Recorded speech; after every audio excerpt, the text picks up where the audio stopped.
दंडवत प्रणाम मंडळी, मी भाग्यश्री महानुभाव. आपण मागील व्हिडिओमध्ये श्री क्षेत्र डोमेग्राम, राजमठ आणि उंचमठ मधील जी स्थाने आहेत त्याची लीळा बघितली. आता आपण उंचमठ आणि प्रसन्नमठ मधील जे स्थाने आहेत त्यांची माहिती बघणार आहोत. तर बघा, हे स्थान दीर्घ परिश्रय स्थान होय आणि त्यानंतर हे जे स्थान आहे हे सुद्धा दीर्घ परिश्रय स्थानच आहे. त्यानंतर ही प्रकाश खिडकी आहे.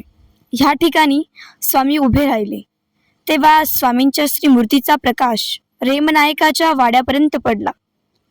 त्यानंतर हे जे स्थान आहे ते लघुपरिश्रय स्थान होय. आपण मागील व्हिडिओमध्ये पाहिलंच की स्वामी खिडकीमध्ये पानं खाऊन पीक टाकत असत, ती ही तांबूळ खिडकी होय. त्यानंतर हे तिमणे स्थान होय. तिमणे म्हणजे स्वामी चिन्नस्थळीकडून राजमठाकडे येताना पावसामध्ये स्वामींची श्रीमूर्त ओली झाली होती. मग रेमनायकाने स्वामींना ह्या ठिकाणी वस्त्र अर्पण केले, ते हे तिमणे स्थान होय. त्यानंतर हे महाद्वार स्थान आहे.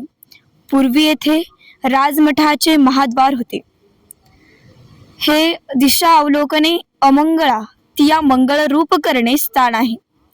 म्हणजे स्वामी येथे उभे राहून आज विहरणाला कोठे जावे असे चिंतन करीत असत, ते हे स्थान होय.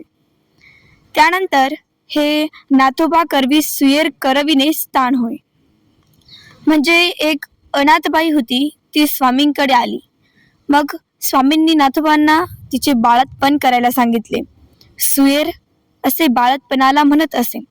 मंडळी, आपण श्री क्षेत्र डोमेग्राम, राजमठ, उंचमठ आणि प्रसन्नमठ ह्या तिन्ही मठाची व तेथील जे इतर स्थान आहे त्याची माहिती बघितली.